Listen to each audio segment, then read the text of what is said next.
Diga a honra. Diga, está diretamente ligado à gratidão. Irmão, gratidão fundamentalmente é uma expressão de honra. Assim como ingratidão é uma expressão de desonra. Não tem nada pior para um pai do que o filho ingrato. Não tem nada pior para um pai que trabalhou demais para comprar alguma coisa, entregar um presente para o seu filho e ser rejeitado. Alguém já viveu isso? Ou já viu alguém viver isso? Ninguém? Uau. Obrigado. Você trabalha, se esforça, compra algo que talvez nem poderia comprar, no momento que talvez nem poderia fazer, e aí você entrega para o teu filho e seu filho... A gente se sente péssimo, porque ingratidão é uma expressão de desonra. Eu preguei sobre isso na quinta-feira, irmão. Um coração grato é um dispositivo de segurança que Deus colocou em nós para que possamos viver novos milagres, porque quem tem um coração grato lembra do que Deus fez no passado, está pronto para viver o que Deus quer fazer no futuro. A gratidão nada mais é do que reconhecermos que tudo que a gente vive é porque Deus fez, tudo que a gente tem é porque Deus deu, tudo que a gente pode é porque o Senhor fez. Irmão, olha para mim, a Bíblia diz que Ele é o autor e consumador da nossa fé. Então o que a Bíblia está dizendo é que até a fé que eu tenho para crer nele foi Ele que me deu. A Bíblia diz que nós só amamos porque Ele nos amou primeiro. Você tem noção que você só ama os seus filhos porque antes Deus te apresentou o que é amor? Não, eu amo os meus filhos. Pois é, você só ama porque Ele te amou primeiro. Porque se Deus não te amasse, você nem saberia o que é amor. Sabe os sonhos incríveis que a gente tem? A visão extraordinária que você tem? Você só tem porque Deus te deu. Porque Ele estabeleceu homens visionários, construtores, edificadores, mantenedores, gestores. José só governou porque Deus viu graça nele e chamou para governar. Davi só reinou porque Deus viu graça nele e chamou para reinar. Você só vai viver sonhos de Deus porque Deus viu graça em você e te chamou para sonhar. Você recebe isso? Diga amém. 2 Samuel 6,14, eu não vou ler, mas você já sabe dessa história. A Bíblia diz que quando Davi está voltando com a Arca da Aliança, celebrando junto com os sacerdotes e com os soldados, a Bíblia diz que de longe Mical olha para aquilo e ela rejeita Davi no seu coração. E se você está aqui com a gente há alguns meses, você já me ouviu pregando sobre esse princípio. O problema de todo mundo que observa o mover de longe é que todo mundo que observa o mover de longe tem uma opinião. Por quê? Porque não está se movendo. Mical olha de longe, a Bíblia diz que de longe ela observa e rejeita Davi no seu coração. E a Bíblia diz que até o dia da sua morte, Mical não teve filhos. Existe um princípio fundamental sobre ingratidão. Declara comigo, diga: ingratidão gera esterilidade. Todo ingrato é estéril. Todas as áreas da sua vida, irmão, guarda isso. Eu sei que é dura essa palavra para alguém, mas ela vai gerar vida e conserto para a gente. Você está comigo? Diga amém. Todas as áreas da nossa vida que a gente não gera gratidão, a gente é estéril. Tem gente que frutifica, talvez, sei lá, vou dar um exemplo aqui. Você frutifica no seu ministério, mas na área financeira você não é grato. Você acha que tudo que você tem é pelo fruto do teu trabalho. Você é estéril. A esterilidade, ela acontece quando a gente não consegue reconhecer de fato quem nos deu o que a gente tem. A palavra aleluia, por exemplo, ela diz louvor a quem é de direito. Quando a gente está dizendo como igreja, aleluia, louvor a quem é de direito.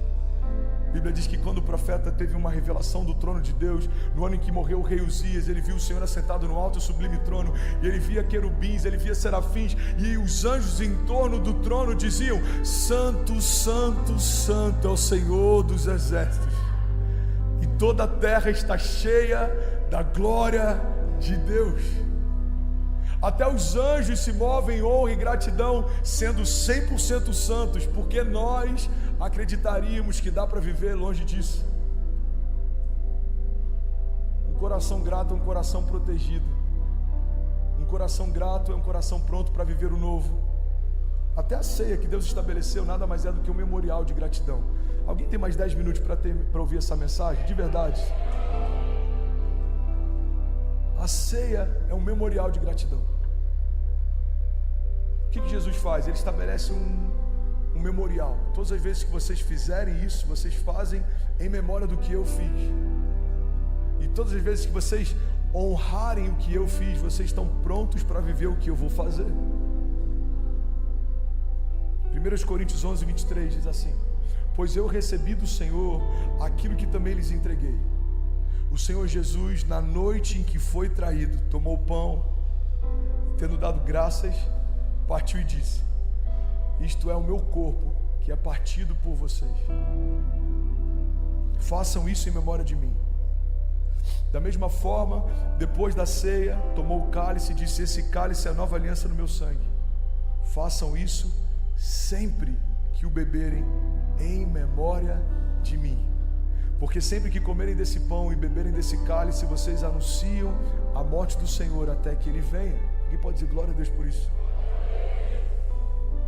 Jesus está estabelecendo um memorial de gratidão que é todo pautado em honra.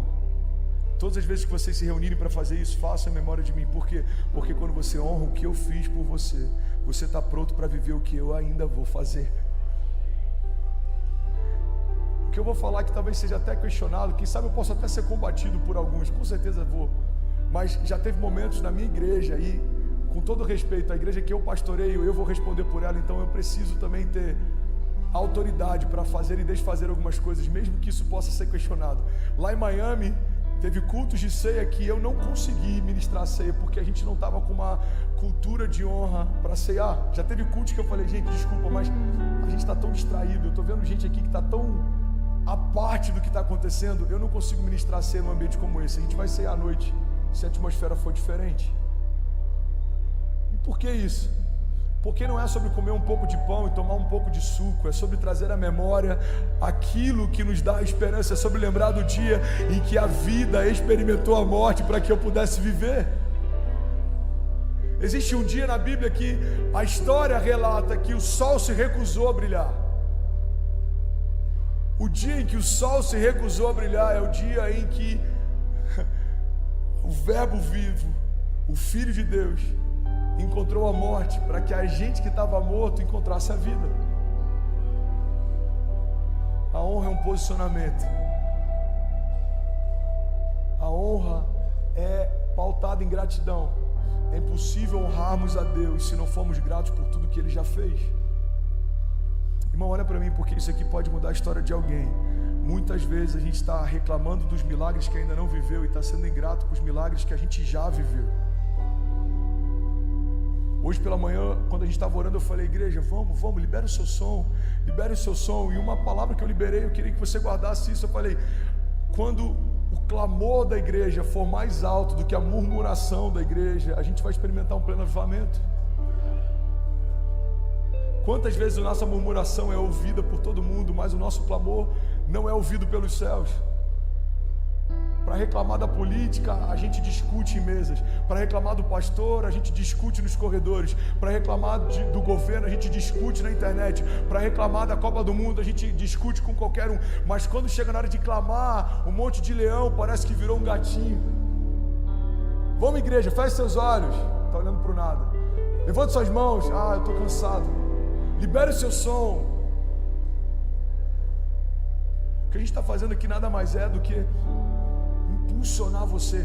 Faça algo, reaja, celebre, corresponda, participe. O culto não é para você. Aleluia. Aleluia. O culto não é para você. Viemos oferecer um culto ao Senhor. Não viemos assistir um culto. Como que foi o culto hoje? Foi mais ou menos. Não, o seu culto foi mais ou menos porque você estava mais ou menos. Eu não estava bem, eu não estava afim, eu não estava conectado, eu não queria ouvir, eu não estava atento. Então não é que o culto foi ruim, você ofereceu um culto ruim.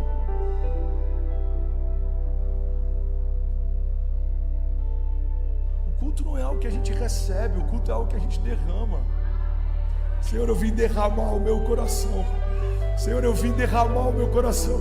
Fala comigo, recebe a minha oferta, recebe o meu clamor, recebe a minha adoração. Você é o centro desse lugar, você é o centro da minha história, você é o centro do nosso culto, você é o centro de todo louvor. É sobre você que a gente canta, é sobre você que a gente prega, é sobre você, o autor e consumador da nossa fé.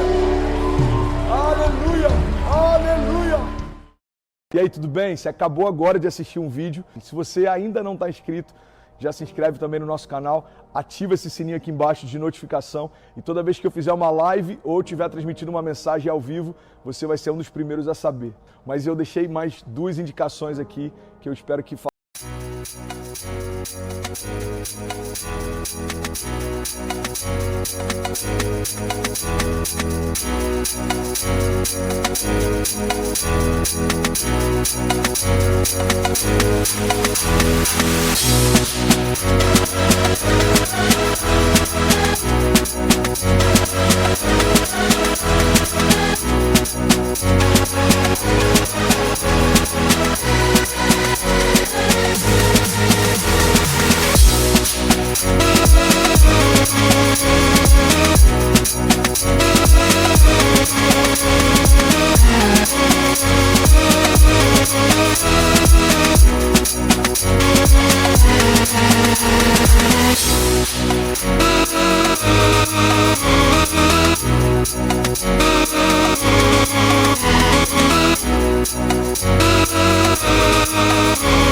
muito sentido para você. Então já aproveita e clica para assistir a próxima mensagem, beleza? Seja bem-vindo ao time de incendiários e eu espero de verdade que essas mensagens mudem a sua vida como elas têm mudado a minha também. Até a próxima.